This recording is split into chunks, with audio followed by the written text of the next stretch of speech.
सप्त ऋषियों की ये पत्नी थी, सप्त ऋषियों की पत्नी थी और अग्निदेव इन पर प्रसन्न हो गए, मुग्ध हो गए। तो इनके स्वामी ने अग्नि को श्राप दे दिया था कि तुमने हमारी स्त्रियों पर मोह भाव को पैदा हुए, इसलिए तुम सर्वभक्षी हो जाओगे। तो अग्नि में देख लो, कुछ भी डाल लो सब भस्म हो जाता है। तो ये कहीं न कहीं जो चीज हमें दिखाई देती है, यह सब ठाकुर जी की लीला है। बोलिए नारायण भगवान की, बोलिए भक्तवत्सल भगवान की। भक्तजनों, अब इसके बाद हम पहुंचते हैं गोवर्धन लीला पर। आप विचार करना, क्योंकि नंद बाबा यशोदा मैया विचार कर रहे थे कि हमें जो है यज्ञ करना होगा, यज्ञ करेंगे तब इंद्र देवता प्रसन्न होंगे और वो वर्षा करेंगे और तभी हमें अन्न मिलेगा। तो भगवान कृष्ण बलदाऊ कह रहे, अरे पिताजी आप ये क्या कर रहे हो कि हम इंद्र की यज्ञ करेंगे? क्यों?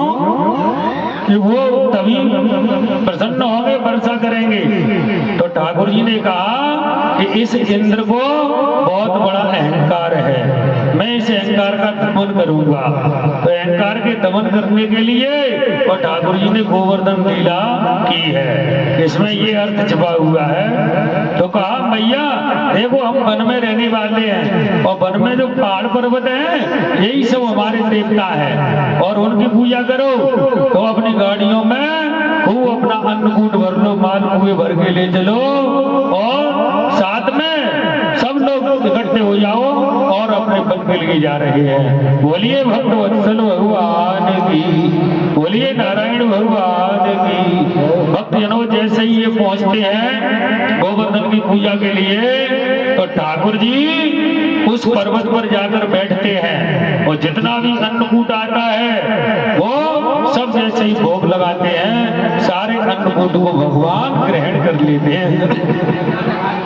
ग्रहण कर लिया और गोवर्धन की पूजा में भगवान भोलेनाथ भी गए हैं। ये गर्ग संहिता में हमें एक श्लोक याद है और उसमें लिखा है कि धत्तूर भक्ता विस्पान विह्वला हिमाद्र पुत्री सहितो गणावृता नंदीश्वरम मारिया समायेव श्री गिरिराज मंडलम। ये गर्ग संहिता का श्लोक है जिसमें भोलेनाथ अपने झोले में भांग, धतूरे, लड्डू ये सब ले जा करके ले रहे हैं और भगवान का वहां भोग लगाने पर खूब जो है भोजन ग्रहण कर ले गोवर्धन महाराज। इस प्रकार भगवान वहां गोवर्धन के रूप में प्रकट होते हैं। बोलिए गोवर्धन महाराज की, भक्तवत्सल भगवान की।